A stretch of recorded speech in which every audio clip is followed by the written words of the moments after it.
We didn't expect to see that or hear that from Dan Campbell on Saturday night. One of the reasons why so many people have admiration, respect, and affection for him. He is always himself, and he will reveal emotion. That's a hell of a message. You know, Chris, you and I grew up in the era of men never show how they feel. If a man cries, he's weak. He should basically be put out to pasture. You're done. You know, to be who you are and to not bottle that up and to let it flow. I think it's a powerful message, but it's the kind of message that Lions fans would prefer not be sent because they expected to win. When you talk all year that you're the team of destiny, we're destined for this is our destiny. Well, your destiny was, at the end of the day, to get upset at home when you were 9.5-point favorites, although it got all the way down to 8. Somebody knew what was coming. Got down to 8, and the Commanders, to their credit, they shocked the world. And it was a Madden game on Saturday night. That game was nuts. It was back and forth, and that Jameson Williams run, and the twist and the turn, and the touchdown celebration, NSFW. He might be fined every penny he's ever made in his life for the touchdown. I don't know if you saw it, but man, it was perverse, to say the least. Few illegal hip thrusts involved in that one. It was some of the sound effects from what was going on next door to you in the hotel might have been appropriate for what his touchdown celebration was, but it was crazy, and it was like we'll talk about tennis match. Who's going to break serve? The Commanders finally broke serve. Along the way, they almost broke Jared Goff in half, but I got to give them credit because you always felt like the Lions were going to find a way, and the Commanders never gave them a chance to get back into it. And the Commanders slammed the door in their faces. It was stunning to watch, and I still don't believe it. I need to go back and watch that entire game again to make sure I saw what I actually think I saw. Yeah, I hear you. It was shocking. I don't know why we're as shocked as maybe we are, right? But either way, yeah, it's because the Lions are, of course, we felt like in that building with that offense that it was going to take a special team and a special effort to beat them. Well, yeah, there's another team that thinks they're a team of destiny. Their name's the Washington Commanders. You made that point last week. Everybody that's left thinks they're the team of destiny right now. So there's going to be belief with whoever you're playing against. It's a long season, like Dan Campbell said. They play with a lot of emotions, certainly, right? They had chances in that game where they play with emotions, and the Lions like to jump out on you, right? They have that chance in this football game. They were up 7-3. They were driving, and you went, oh, here they go. They're about to make it 14-3, and they're going to make this a track meet, and they're going to make Washington get away from the run game and play the Lions game, and here they go doing what they usually do. Strip sack fumble, game was never the same. And then just like you, I'm going, well, they'll settle in here and start to take control of this football game at some point. 17-14, Lions drop back to pass. Jared Goff gets a little pressure. Pick six, Quan Martin to the house. And that was the first time I went, uh-oh, Lions could lose this football game. And here it is right here. Again, he's aggressive. He usually is, but this is one where aggressive came back to beat the Lions down in this football game. They went a little too ham too, almost like you could say with the Baltimore Ravens and Lamar. There's another big moment right before the half. You got 3 points in the bag as far as a field goal. He was open for the touchdown. He missed the throw. And then back to aggressive here with the reverse pass by Jameson Williams. I just didn't agree with that at that moment.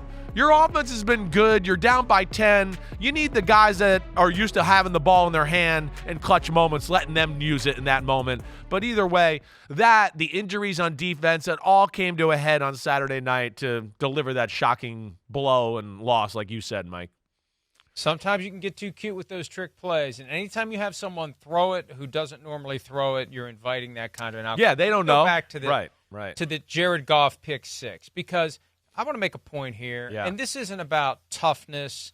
This isn't about manliness. You know, we were talking earlier about how refreshing it is to see Dan Campbell show his emotions. It's also refreshing when people know to avoid a fight and do the smart thing. When you are making $55 million a year and you're the most important player on a roster, and you know, I don't know if this came up during the course of the season. Yeah, we talked about it. The most dangerous play right now in a football game is a turnover, because all of a sudden you have defensive players playing offense and offensive players playing defense. And I keep talking because I hope the play is eventually going to run while I'm talking. Maybe it's coming. But Pete says it's coming. But maybe Tuesday. But Jared Goff, get out of the way. Jared Goff got blown the F up.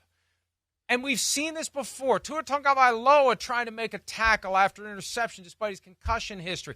Patrick Mahomes throwing his body around. That's how it came up. Week 4, the Chargers game, Rashee Rice gets his knee blown out. Why? Because it's this hair on fire. What are we doing here? What are we doing? We're going to go make a tackle. It's chaos. Make a tackle. And it's then chaos. It's a free shot at Jared Goff. Right. And this was a clean hit. Somebody was saying this was a dirty hit. This is a clean hit. You want to go block? That's what happens.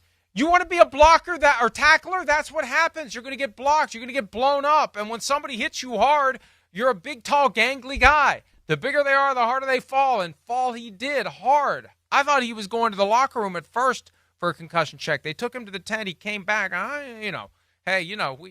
That's another thing that's well documented.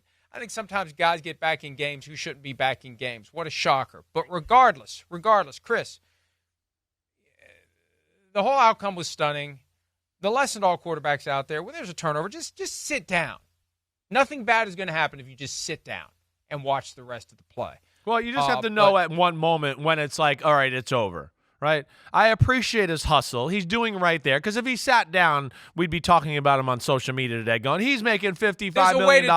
There's a way to do it where it's not noticeable. Yeah, there comes a moment when you go, wait, I'm getting close here, and there's 3 big MFers here, bringing this guy down the sidelines. I'm not going to win that one. Just, kind of turn and leave the play. Nobody's going to be like, why didn't you take on the block from Frankie Louvu? Right? Nobody's going to say that. And that's where, the emotions of the game get you and all of that. And that's what they are. I hear you, Mike. You're totally right. I know we got to go to a break. I just want to say one more thing about the game, if you don't mind.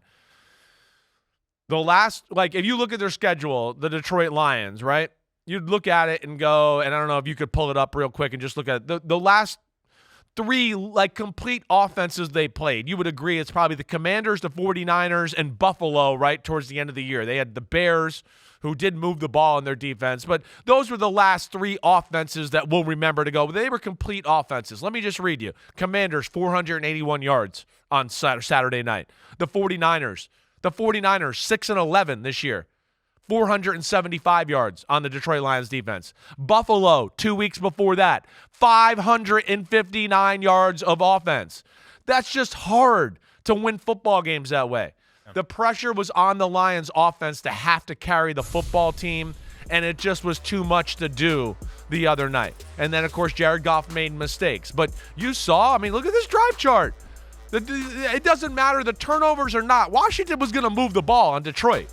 And it just became too much, and it all reared its ugly head on Saturday night. And, man, is Jaden Daniels, Cliff Kingsbury, Dan Quinn, got to give them all credit. Jaden Daniels is amazing, and those 2 coaches, they reinvented themselves with a year off in football and have come back better coaches, and I give them a lot of credit for that.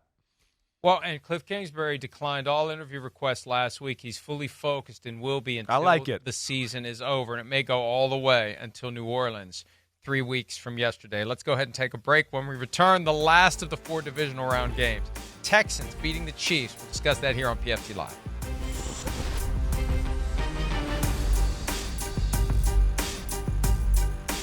Hi, it's Mike Florio. Thanks for watching PFT on YouTube. Hit subscribe for the latest news and analysis from Pro Football Talk.